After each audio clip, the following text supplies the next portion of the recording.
Forming the wrist loop on a Paracord Dog lead. So I thought I'd try this pattern to see if it's any different to the pattern that I generated in video 37, and it didn't turn out wildly different to pattern 2. I've done it in black and blue at the top because it becomes it's a little easier to see rather than with this multicoloured braid. As you can see, I've braided the lead. I've wrapped off the ends with a rubber band, and I'm now going to put a fid onto the end of one of these leads. Now I quite like this flattened fid. It allows you to get under the existing weave, but we'll see as we go along that it's quite a useful tool. You're going to struggle to do this without a fid. So determine how big you want your loop to be. I've got quite a big hand and I'm making for somebody with a much smaller hand than mine, so I'm making that loop a little firm. And then I'm going to put 2 paracords on either side, and one pair is going to go back down the lead clockwise and the other pair is going to go back down the lead anti-clockwise.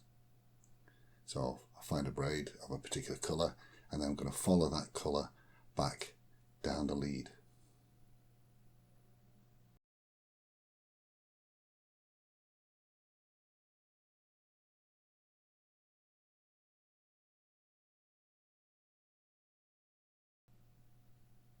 Make sure you pull it up nice and tight into the lead, and that way you don't have an obvious point where the splice begins, or it's not loose on that particular junction. So pull it in nice and firm, and then follow that line down under the existing weave. Be a bit fiddly, and sometimes a round fid helps a little there as well. Keep it nice and firm, pull it fairly tight. You'll see as you go along how tight you need to be, but don't be frightened of tugging it all in. And this is actually a friction fit. The lead is held in with friction, and then we'll seal the leads at the end. Speed it up because it's a little boring to watch.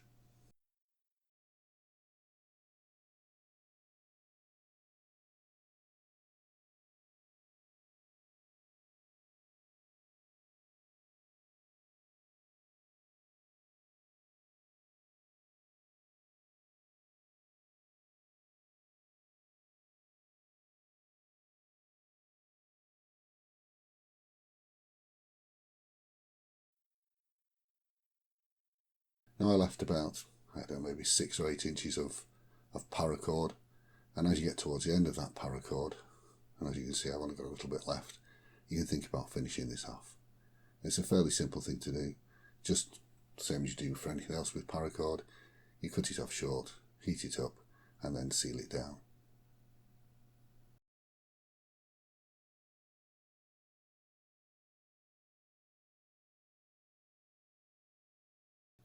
I have one of these cheap Chinese marlin spikes, but they're quite nice for rolling the ends over and sealing them down, and it saves you burning your fingers, which is always a bonus.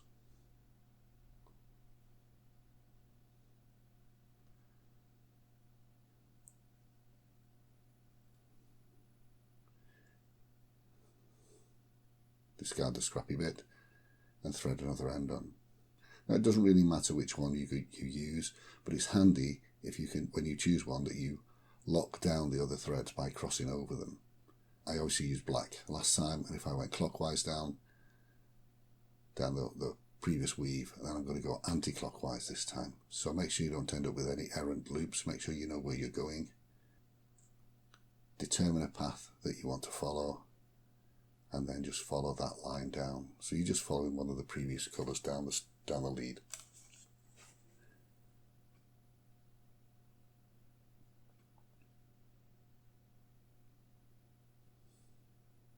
Again, pull it in firm so it butts up nicely against the existing weave, and that way you don't have a sloppy junction where your eye goes in. And as you can see, we're going the other way down the lead now, so I'd class this as being a clockwise rotation around the lead, because that's the way the fid's going to go.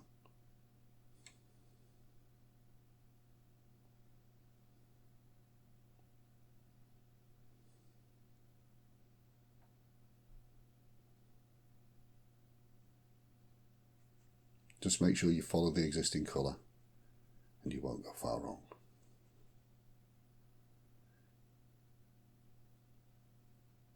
And again, you don't want to watch this, so I'm going to speed it up a bit.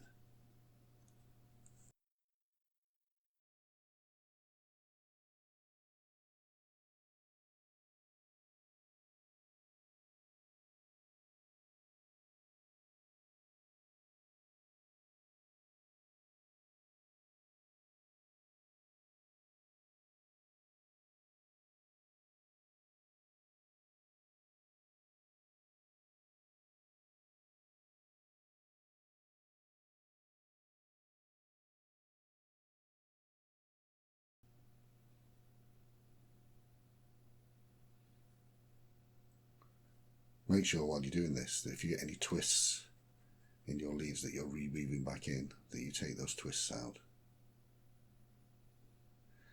And this time we're going to stop not quite as far down as we went last time. We're just going to stop a little shorter, and what that will allow us to do is have a gradual taper of the lines as we go back. Now here you can see that I can take this piece of cord and I'm going to pass it over the other piece of cord just to lock it down and into place.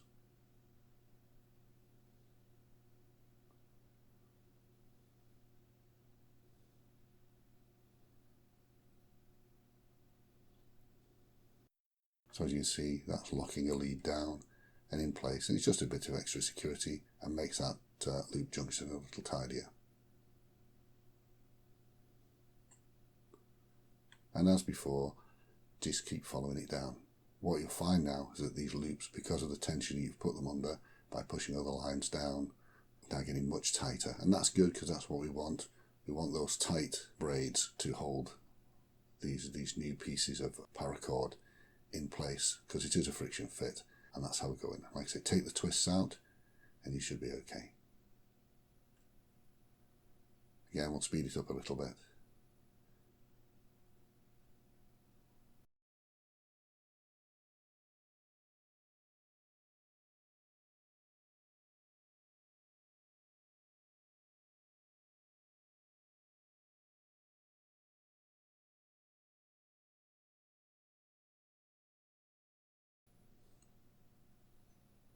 Again, we're going to stop short for the other ends.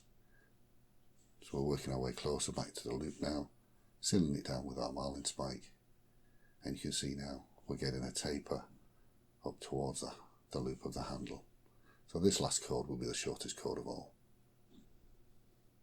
But it will be the hardest one to weave in because all that braid is now packed fairly tight.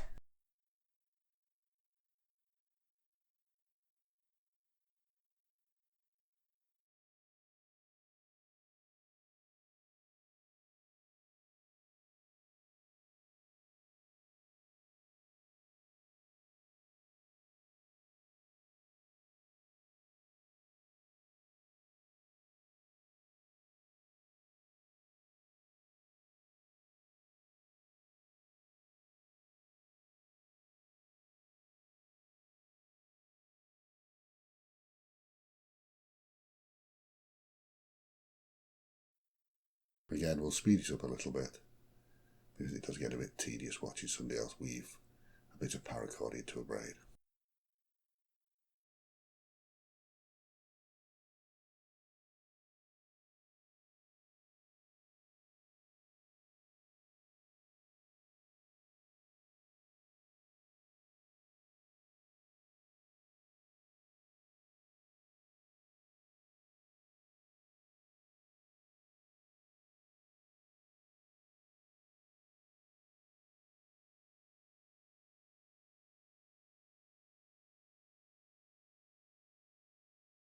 Well, the final piece of paracord being finished off on the braid and sealed off with the marlin spike.